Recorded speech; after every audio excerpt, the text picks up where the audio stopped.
financing. सीधे चलेंगे इस वक्त हमारे साथ हमारे खास मेहमान जुड़े हुए हैं। The sixth, which I'd like to quickly. मेरे साथ इस वक्त एम्बेसडर दीपक वोरा जुड़े हुए हैं। सर अगर मेरे साथ इस वक्त आप पुष्पेश सर भी हैं। सर इसमें एक बड़ी बात जो है वो बड़ी बात यह है कि जिस तरीके से इन्होंने पॉइंटर्स को हाईलाइट किया है उसमें यूएन चार्टर की बात करके यूक्रेन का जिक्र किया है, जो भारत की एक स्टैंडर्ड लाइन रही है।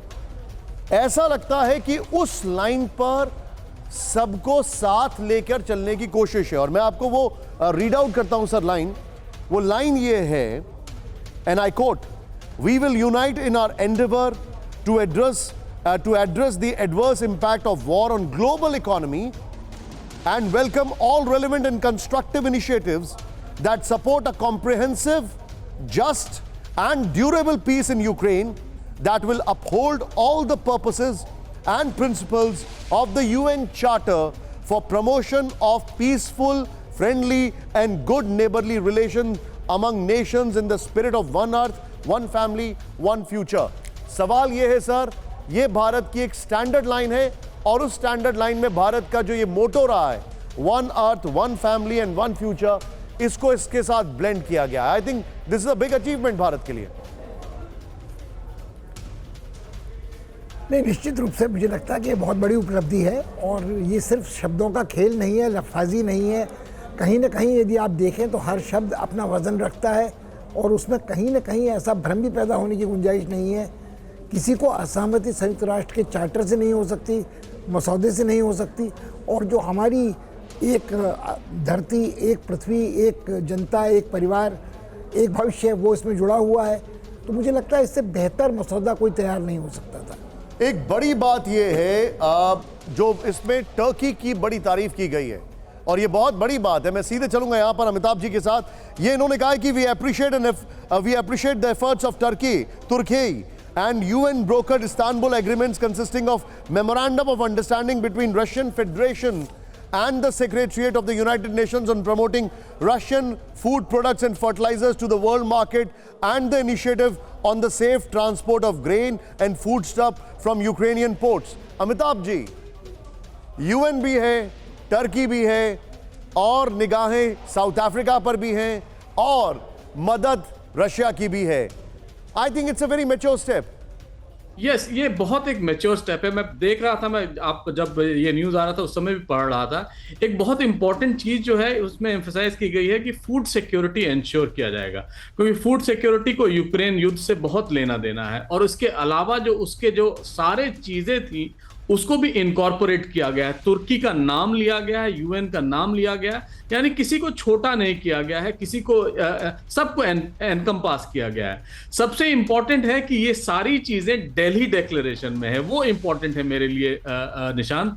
और उसमें इस बात पर भी बल दी गई है, जैसा निर्मला जी ने कहा था, कि डेट रिस्ट्रक्चरिंग या डेट का जो प्रॉब्लम है अफ्रीकी, या कर्ज का जो प्रॉब्लम है अफ्रीकी देशों के, खासकर उनको एड्रेस किया जाए। ये एक बहुत बड़ा टेक अवे है अगर मुझसे अगर पूछा जाए तो, क्योंकि चीन ने पूरी तरह से अफ्रीका को अपने डेट। एक बहुत बड़ी लाइन में आपको पढ़ के बता रहा हूं और सीधे मनीष के पास आ रहा हूं। हमारे जितने भी दर्शक हैं, इस दिल्ली डिक्लेरेशन में 9वां पॉइंट, और मैं रिपीट कर रहा हूं, इस दिल्ली डिक्लेरेशन में 9वां पॉइंट हमारे सारे दर्शकों के लिए मैं आपको बता रहा हूं। मनीष, मैं आपके पास तुरंत आ रहा हूं, जरा ध्यान से देखिएगा। Reaffirming that the G20 is the premier forum for international economic cooperation and recognizing that while the G20 is not the platform to resolve geopolitical and security issues, we acknowledge that these issues can have a significant consequences for the global economy। ये बहुत बड़ी बात है। G20 जो है international conflicts resolve करने का मंच नहीं है, ये एक ऐसा मंच है जो कि इंटरनेशनल कोऑपरेशन की बात करता है, लेकिन उस इंटरनेशनल कोऑपरेशन में वॉर और कॉन्फ्लिक्ट से नुकसान पहुंच रहा है। ये बहुत ही कैलकुलेटेड लाइन है sir. I think it is जैसे पुष्पेश सर ने कहा, शब्दों की हेरा फेरी से भी ज्यादा it's a very well drafted declaration. Manish, your take. बिल्कुल निशान, देखिए आम दर्शकों के लिए हम दिल्ली घोषणा पत्र में रूस यूक्रेन युद्ध जैसे पेचीदा मुद्दे पर जो किस तरह से आसान भाषा में समझाया जा सकता है वो मैं आपको बताता हूं कि क्या अहम 5 पॉइंट है। पहली बात, इस घोषणा पत्र में कहा गया है कि दुनिया भर में युद्ध हो रहे हैं जिसकी वजह से लोग पीड़ित हैं, तो केवल रूस और यूक्रेन में युद्ध नहीं हो रहा, दुनिया भर में युद्ध हो रहे हैं, नंबर 1। नंबर 2, जो अभी आपने पढ़ा, G20 का जो प्लेटफॉर्म है वो जियो पॉलिटिक्स के मुद्दों को सुलझाने का मंच नहीं है। यही बात तो रूस कहता है कि G20 का प्लेटफॉर्म इकोनॉमिक्स के लिए है, जियोपॉलिटिक्स के मुद्दों को सुलझाने के लिए नहीं है। तीसरी बात, युद्ध की वजह से इकोनॉमी प्रभावित हो रही है, सप्लाई चेन डिस्टर्ब हो रहा है, फूड क्राइसिस है, इसीलिए हमें इस डिक्लेरेशन में इस युद्ध का जिक्र करना पड़ रहा है। तो ये तीसरी बात जो वेस्ट चाहता था कि आप इसका जिक्र करें, क्यों करें, तो रूस को यह जवाब दिया गया है कि आपके इस युद्ध की वजह से इकोनॉमी प्रभावित हो रही है, सप्लाई चेन प्रभावित हो रहा है, खाद्य संकट है। और उसके बाद देखिए दिल्ली डिक्लेरेशन में ग्रेन डील को फिर से शुरू करने की अपील की गई है। तो जो आप तुर्की का जिक्र कर रहे थे, तो तुर्की का जिक्र इसलिए है क्योंकि तुर्की की मध्यस्थता में रूस और यूक्रेन के बीच ग्रेन डील शुरू हुआ था यूएन के साथ में मिलकर, लेकिन कुछ कारणवश ब्लैक सी पर लगातार जो हमले हो रहे थे तो ग्रेन डील को रूस ने बंद कर दिया था, तो उसको फिर से शुरू करने की अपील की गई है। और आखिरी पॉइंट देखिए, दिल्ली डिक्लेरेशन ने अपील की है कि यूएन चार्टर के मुताबिक बातचीत के जरिए शांति का ऐसा समाधान निकाला जाए जिससे कि यूक्रेन में लंबी अवधि तक शांति हो,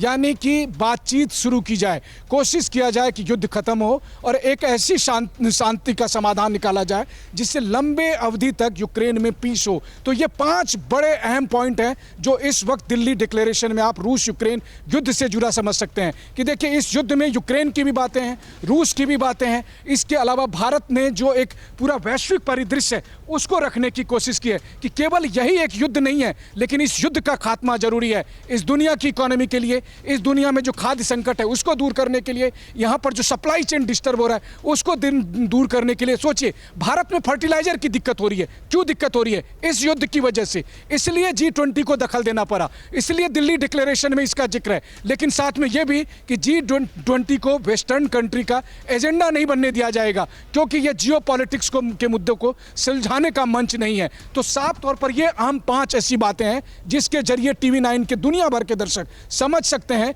कि दिल्ली घोषणा पत्र में रूस और यूक्रेन के उस पेचीदा मुद्दे को किस तरह से सॉल्व किया गया है। आप जो बता रहे हैं, क्विक रिएक्शन